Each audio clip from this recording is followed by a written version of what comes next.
Conversa de Classe, apresentado por Maíra Tangerino. Aqui, mentes únicas se encontram em conversas plurais. Sintonize-se para mergulhar em uma jornada única de aprendizado e descoberta.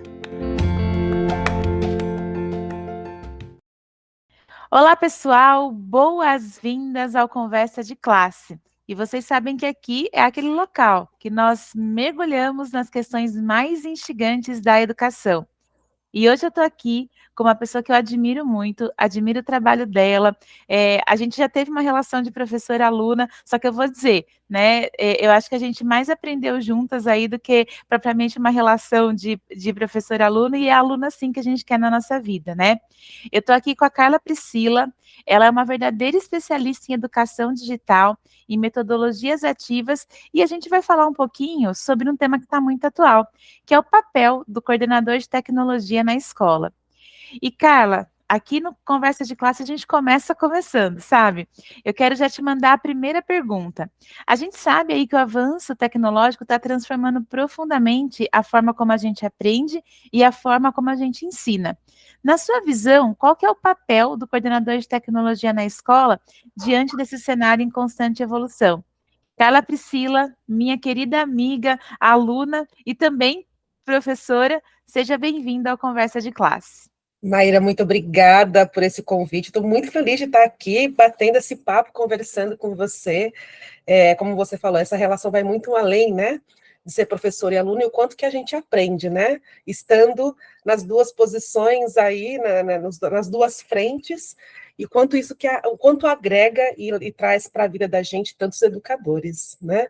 Então, eu posso falar que desde que a gente se conheceu, também venho aí numa caminhada onde os meus estudantes, que são os professores, na verdade são muitos meus amigos, né? Enquanto eu aprendo com eles, são todos os dias.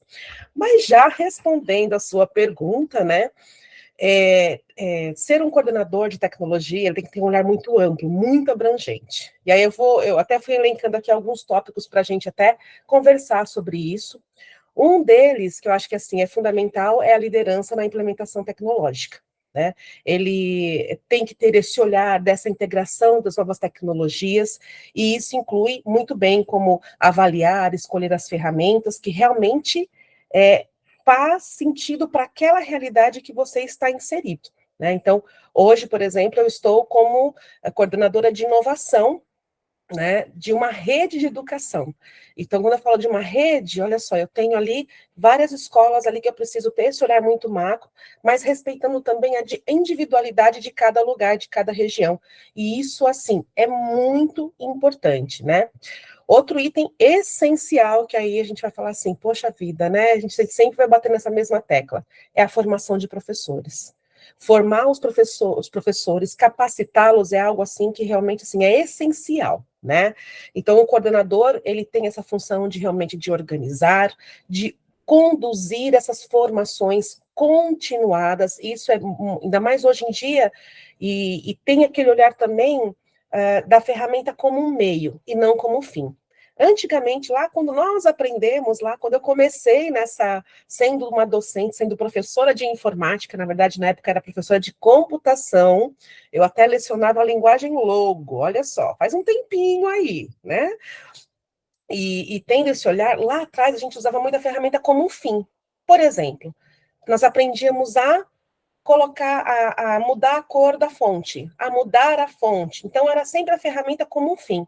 Hoje, quando nós vamos ensinar, por exemplo, trazer esse letramento para as nossas crianças, para os nossos adolescentes, e também para os professores, a gente tem que trazer de uma forma mediada, de uma forma que tenha uma intencionalidade pedagógica, que faça sentido. Então, eu não preciso ficar explicando, olha, para mudar a cor é assim, olha, para mudar a fonte é desse jeito.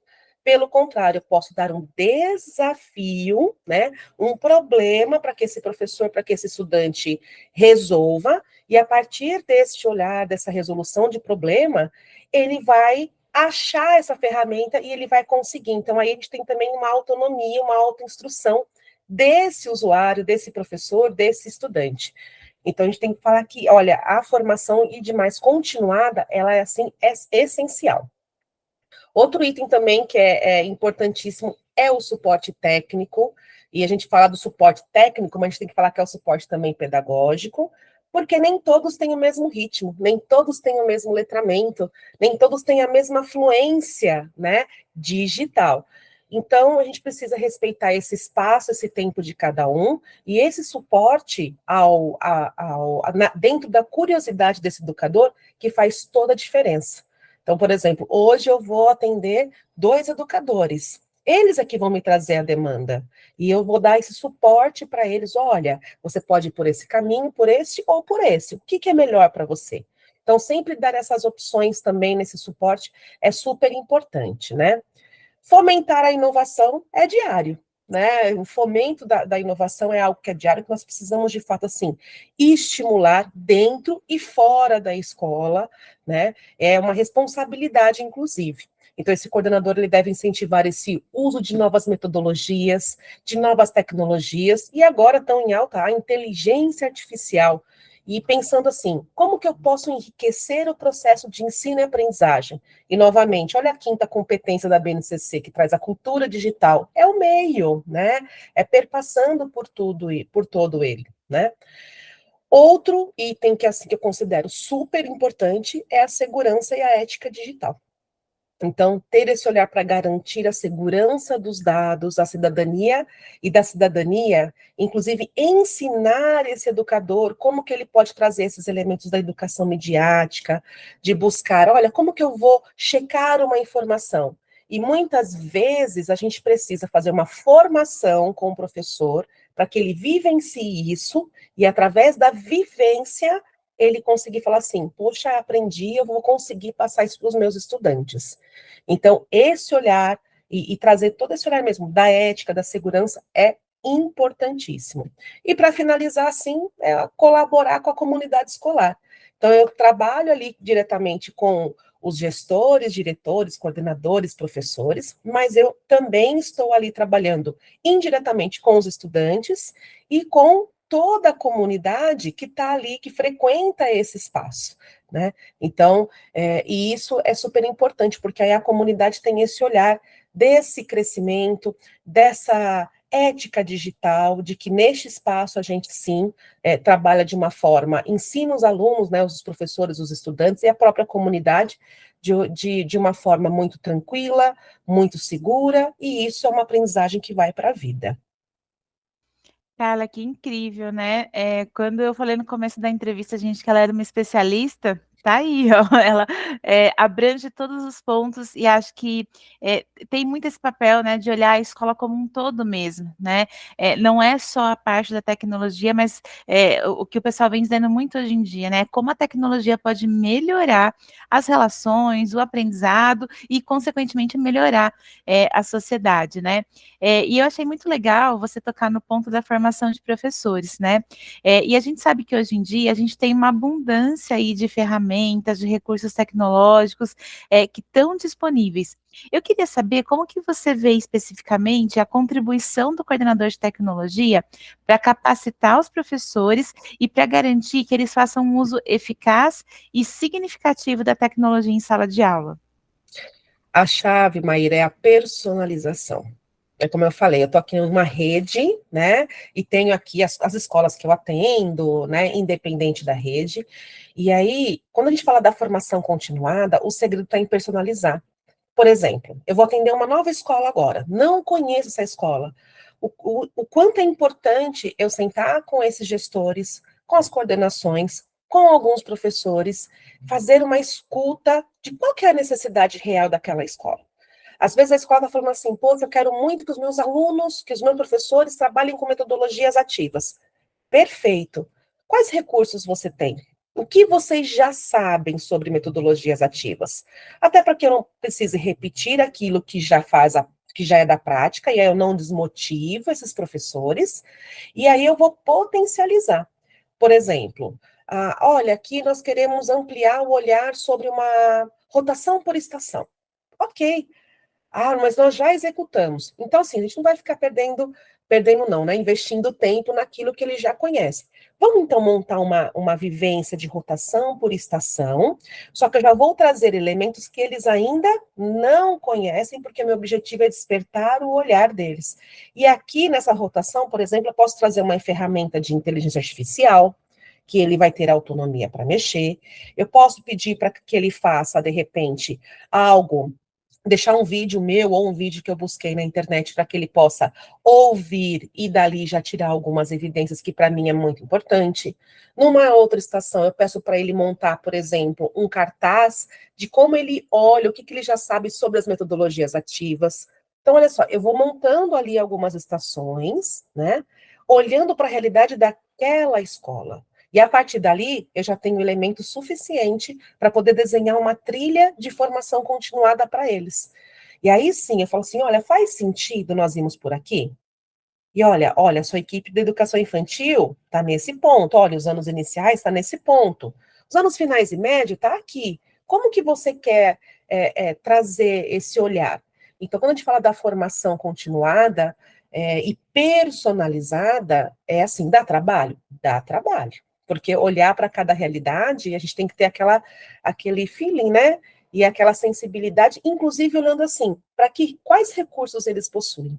Porque muitas vezes eu chego numa escola, por exemplo, eles têm lá uma TV interativa, uma lousa interativa, mas eles não utilizam. E tá tudo bem, vai de cada um. Mas será que o treinamento que eles tiveram foi suficiente? De repente foi um treinamento ferramental, de ferramenta. Mas não falando assim, olha, você pode aplicar uma atividade de, por exemplo, de separação de sílabas, de que forma que ele cria essa atividade, de que forma que ele traz essa atividade para as crianças, olhando para aquele equipamento gigantesco lá, que de repente para ele é uma projeção.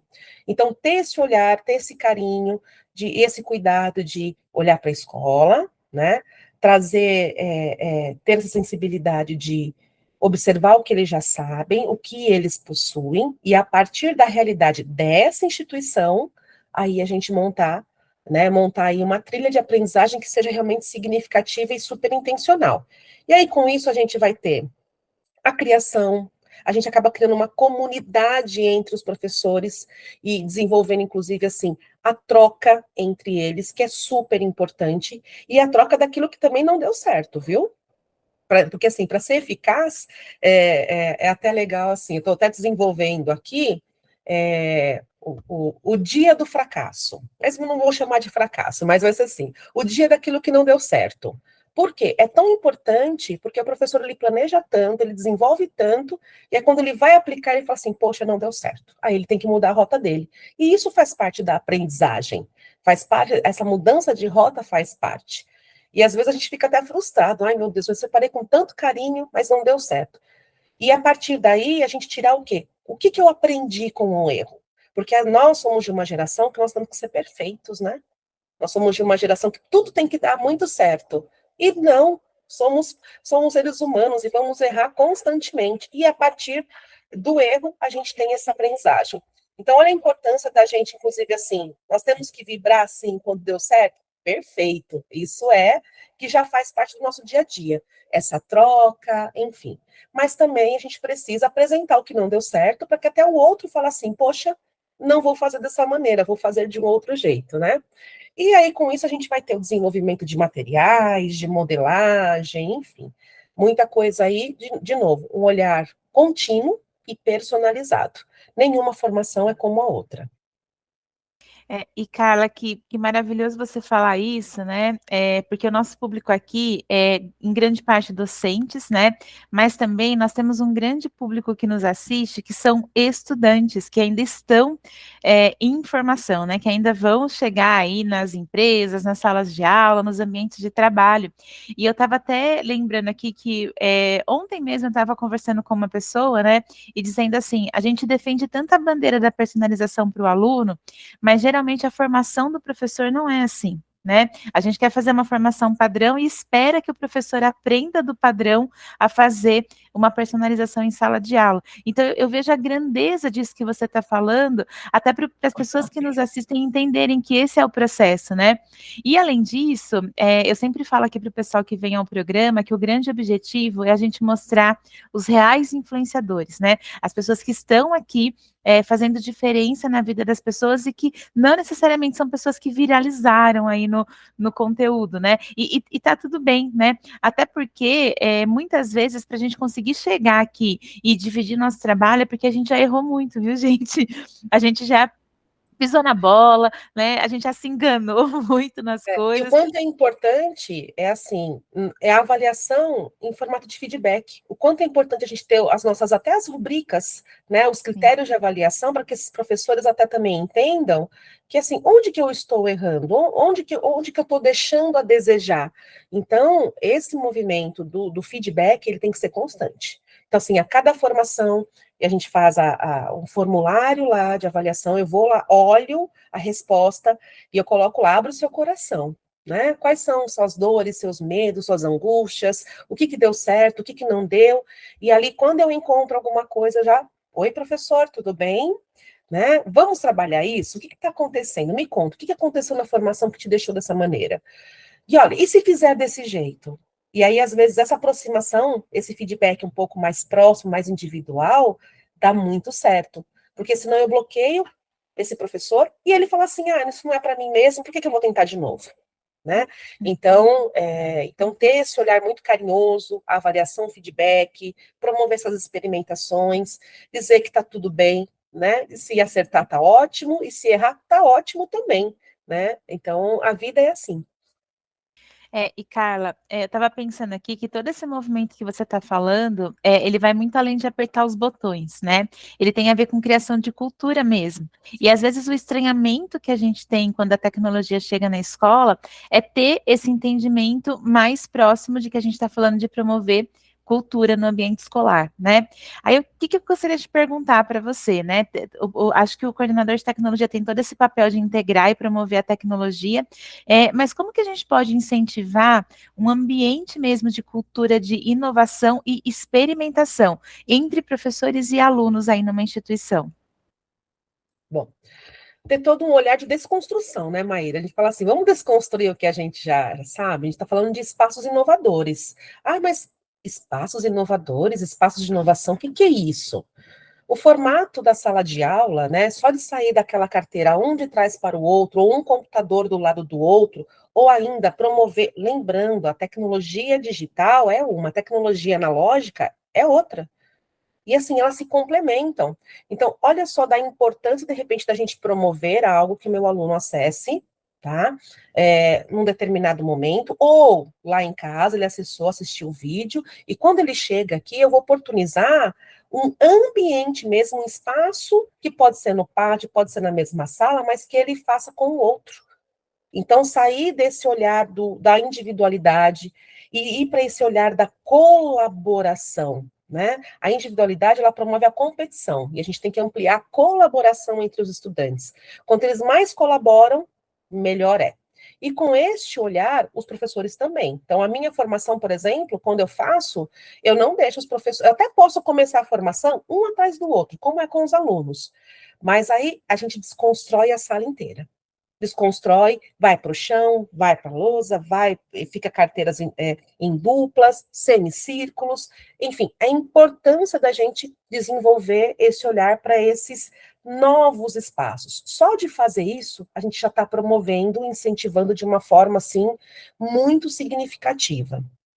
Outro item é a gente desenvolver projetos cada vez mais interdisciplinares. Né? Quantas vezes nós não ouvimos falar assim, algum aluno falar, mas o que eu estou aprendendo isso por quê? Eu vou usar isso na minha vida por quê? Então, que tal trazer de fato problemas reais, né, para que ele possa resolver?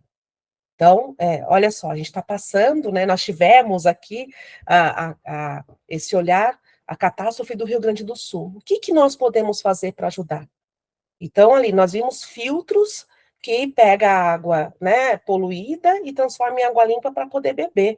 como que esse processo acontece? Como que eu posso criar algo desse tipo? Será que isso é só uma realidade daquele momento? Ou será que é uma realidade diária? Porque não é só ali que existem alagamentos. Eu estou em São Paulo. Quando é época de verão, tudo, temos bairros aqui em torno que também passam pela mesma situação, né? E todo mundo se mobiliza, perfeito. Mas que solução que a gente pode dar, então, para aquele bairro? Por que não olhar para aquela situação? Então, é um desafio, e o quanto, a gente até fala da palavra hackathons, né? Que são as maratonas de inovação. Os hackathons, essas maratonas de inovação, elas justamente servem para que a gente dê um problema para esses estudantes ou para esses professores, e o quanto empresas grandes, que eu tenho visto, até olhei ontem, uma empresa grande aí, que está promovendo uma maratona de inovação para realmente desenvolver soluções para problemas reais. Isso é para professores, não é para estudantes. Então, veja o quanto isso é importante, porque a partir daquele problema, olha quanta entrou química, entrou física, entrou matemática, entrou língua portuguesa, entrou geografia, entrou história, entrou todos os componentes curriculares. E nós, educadores, precisamos realmente fazer um grande esforço para poder ter esse olhar para o problema e o quanto as disciplinas podem conversar ali dentro entre elas, né? Porque nós crescemos olhando o quê? Essa é a minha disciplina, esse é o meu currículo, tenho que dar conta dele. Sim, temos que dar conta. Mas se a gente fizer de forma interdisciplinar, vai ser muito mais gostoso e vai ter muito mais sucesso. Então, é uma chave, que a gente fala, né? É uma chave de sucesso aí para a educação, ter esse olhar dessa interdisciplinaridade. Eu falei da cultura do erro como aprendizado, e realmente é fomentar essa cultura onde o erro é visto como uma parte natural do processo de aprendizado, e por isso a gente precisa mais incentivar os professores e os estudantes a experimentarem novas ideias, sem medo de falhar, e aprenderem com os erros, né? E, claro, melhorar continuamente. Algo também que eu tenho um olhar muito carinhoso é capacitar os professores, né, para essas metodologias ágeis, né, que vai trazer esse curto espaço de tempo, é uma adaptação rápida a, de repente, as mudanças que trazem. E é essencial parcerias e colaborações, o incentivo e o reconhecimento. Então, a gente precisa realmente incentivar. Esses dias, uma das escolas, ela precisou recertificar como uma escola de referência, né, de um projeto que ela é parceira aqui. E nisso, eu falei assim, meu Deus, como que a gente pode incentivar os professores? E aí, fizemos, juntamos, e para nossa surpresa, o resultado foi nós termos 70 certificações entre nível 1 e nível 2, entre os professores. E a gente só deu um start. E eu falei assim, como que eu não vou reconhecer, né? Como que eu não vou incentivar que outros façam e reconhecer aqueles que fizeram? E aí nós carinhosamente mandamos fazer um pinzinho para eles colocarem no crachá, né? E isso é algo assim, quando que vai ter o curso? Quando que vai ter o curso? Porque qual é o objetivo desse educador? É a conquista daquele PIN, mas é muito mais uma conquista que a gente fala, né? É para você essa conquista. Essa certificação auxilia a escola? Auxilia. Mas ela auxilia você, educador, a potencializar os seus estudos, a potencializar a sua visão, a potencializar o seu fazer de diferente, né? E com isso experimentar as novas tecnologias, né, que tem tudo a ver, e claro, né, de novo, olha lá, feedback e melhoria contínua.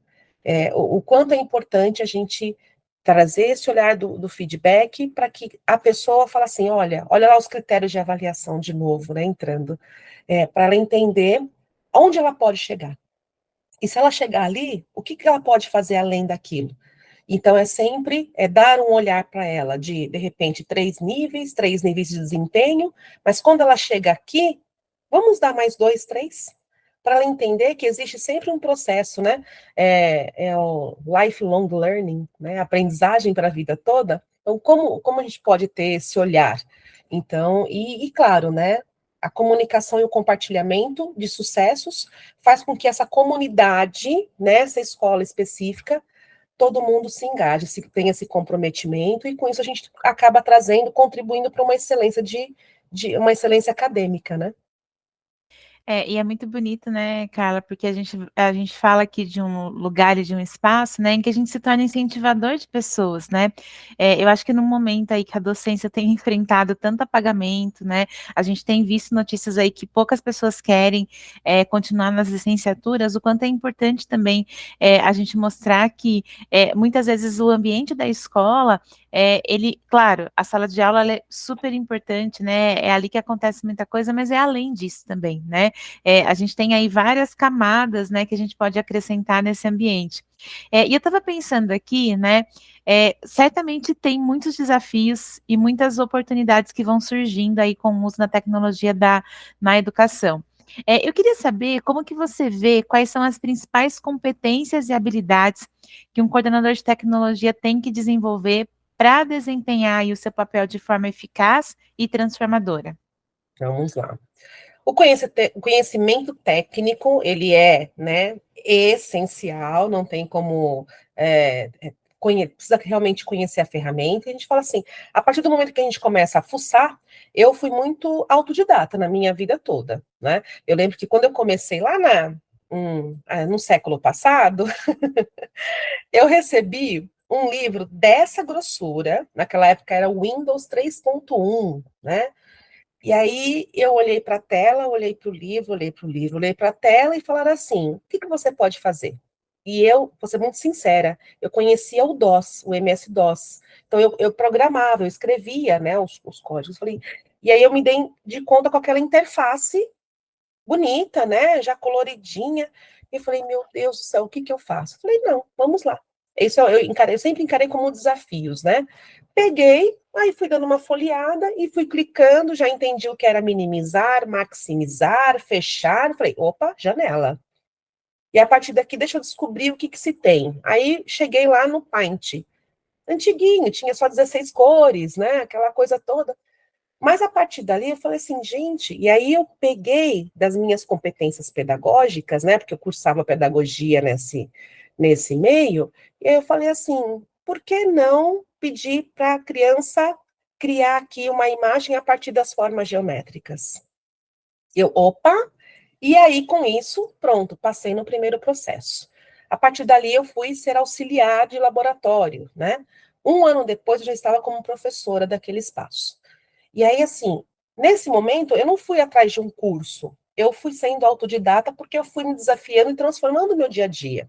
Então, quando a gente fala do conhecimento técnico, né, de ser proficiente em ferramentas e plataformas, hoje em dia, eu até falo assim para os nossos professores e estudantes, qual plataforma faz sentido para você?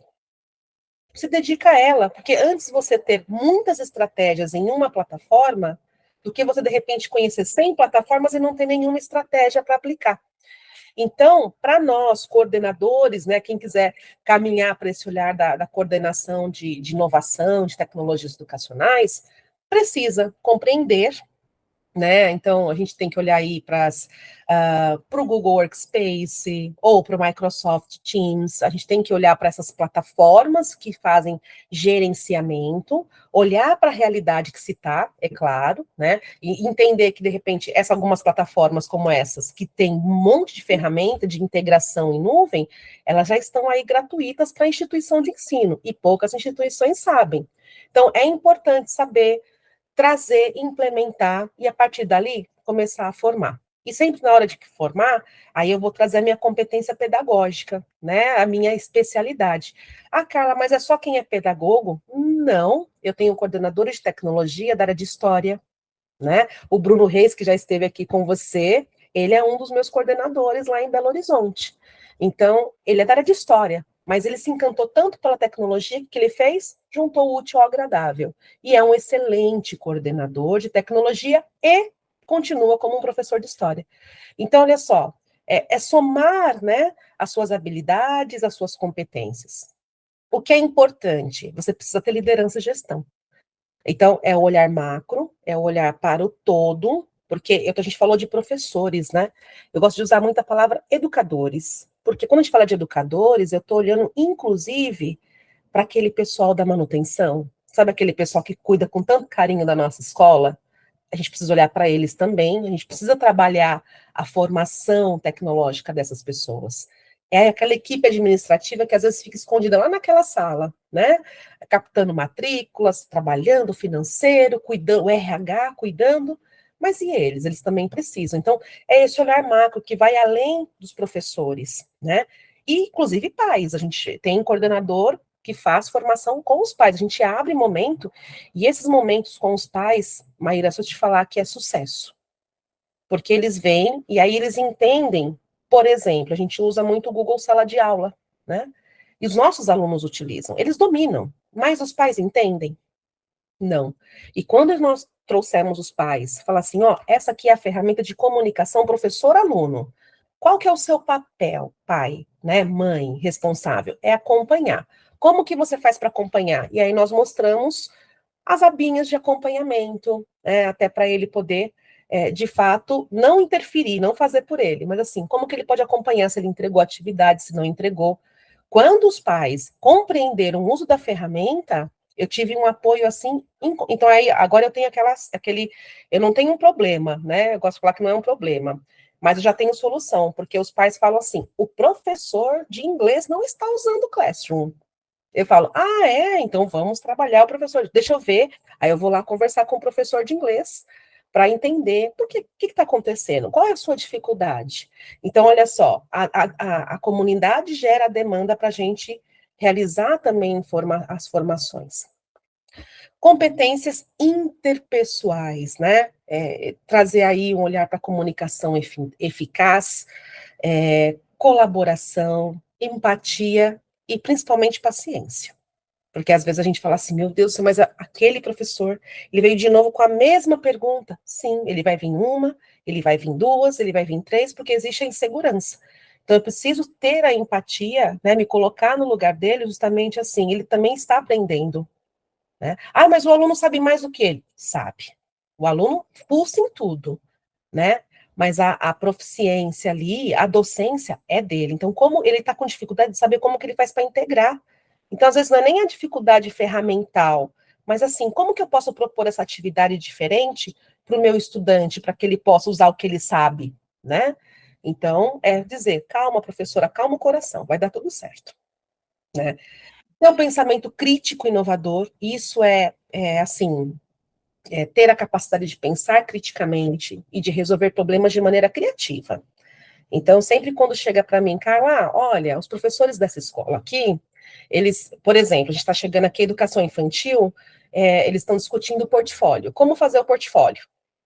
Eu falei, bom, então nós temos aqui um problema, né? E que tal a gente desenvolver, e aí eu converso sempre com a coordenação, primeiro para entender assim, o que vocês querem dentro desse portfólio? Ele é objetivo? Ele é descritivo? O que vocês querem? Porque eu tenho que analisar qual é a melhor ferramenta, e aí, na hora de propor isso para os educadores e para a coordenação, trazer de uma forma já palpável. Como que o pai vai visualizar? E aí, trazer, de novo, o processo de vivência de uma forma criativa. Porque senão vai ser o mais do mesmo. Eles vão falar, era isso? Não, não. O Word, o documentos Google, isso aqui eu já sei. Não, mas eu quero que ele fomente com o áudio da criança, eu quero que ele traga imagens, eu quero que ele traga vídeo. Como que a gente pode desenvolver esse processo de uma forma criativa, inclusive valorizando o trabalho do professor? Então, ter esse pensamento crítico e inovador é super interessante. Tem algo que, assim, não vamos fugir disso, que é a gestão de recursos.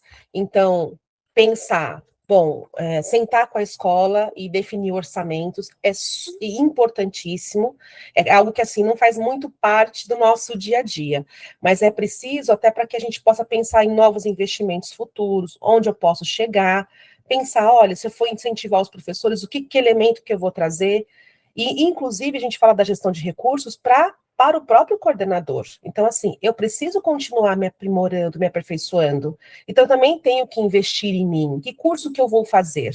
Então, quando a gente fala da gestão de recursos, a gente fala desde de algo que seja específico da infraestrutura, mas também tendo um olhar para as tecnologias educacionais, tá? E com isso, eu acabei de falar, é o lifelong learning, né? É a atualização contínua, é a aprendizagem, porque piscou, surgiu uma ferramenta nova, né? Piscou, olha, já tem uma integração nova. Então, e a gente não precisa ficar angustiado se não souber. Se não souber, tá tudo bem. A sua demanda, a demanda que você tem, você precisa que você, de repente, se debruce mais sobre essa ferramenta? Então, vamos nos debruçar. E aí, eu falei muito da ferramenta, né, Maíra? Mas tem algo que é essencial, que a gente desenvolver, e aí entra um pouquinho também nisso tudo, que é a governança. E quando a gente fala da governança, é a gente ter um documento na rede, na escola, do que se pode, do que se não pode, e como se faz. Porque, às vezes, sem esse documento, você desenvolve esse documento junto com a equipe, tá? De coordenação e tudo mais. É justamente a gente deixar um documento aberto para a comunidade, para os professores, são os seus limites, né? As regras, os deveres que a gente precisa ter e colaborar aí com o outro, para que a gente tenha sucesso. Porque, senão, fica sempre assim, o que eu vou fazer agora? Né? Então, a governança ela vai trazer, ainda mais hoje, com esse olhar da educação midiática, esse olhar da cidadania digital, desse mundo digital, como que eu faço? Né? Como que eu preciso trazer isso e definir as regras ali, tanto para professor como aluno. Hoje a gente tem aqui, algo que não sai aqui da minha mesa, é a LGPD. Está aqui a LGPD, estão aqui os documentos norteadores da Unesco, principalmente hoje, né, falando de inteligência artificial. Como que eu vou trazer isso para a minha comunidade? Como que eu vou trazer isso para a minha escola? Como que eu vou primeiro potencializar os professores para que eles levem para os estudantes? E às vezes a gente tem um olhar, eu até tenho essa percepção de que quando eu faço de repente uma formação, por exemplo, de inteligência artificial, o professor já quer ensinar o aluno, calma, vamos trabalhar com você primeiro, vamos desenvolver as suas habilidades primeiro, para depois você trazer isso de uma forma intencional para os seus estudantes, até e trazer o olhar para ele. Será que essa ferramenta, esse estudante com essa idade pode interagir? Então, a gente tem ferramentas que é acima de 13 anos, a gente tem ferramentas que é acima de 18 anos. Então, tudo isso entra dentro da governança. Então, assim, é muito amplo, mas a gente precisa ter esse olhar justamente para desenvolver essas competências e habilidades, e o dia a dia vai nos ensinando muito, né? E tudo isso para que a gente possa atuar de uma maneira transformadora e criar um ambiente educacional aí que todos possam aproveitar o máximo das oportunidades oferecidas pela tecnologia, né? Sendo ela digital ou analógica. Carla, muito obrigada, né? Acho que foi uma aula, assim, belíssima, né? Que você compartilhou aqui com a gente. Obrigada pela sua generosidade de colocar aí os conhecimentos aqui para o pessoal do Conversa de Classe. E, pessoal, a gente se vê no próximo Conversa de Classe. Até mais. Obrigada.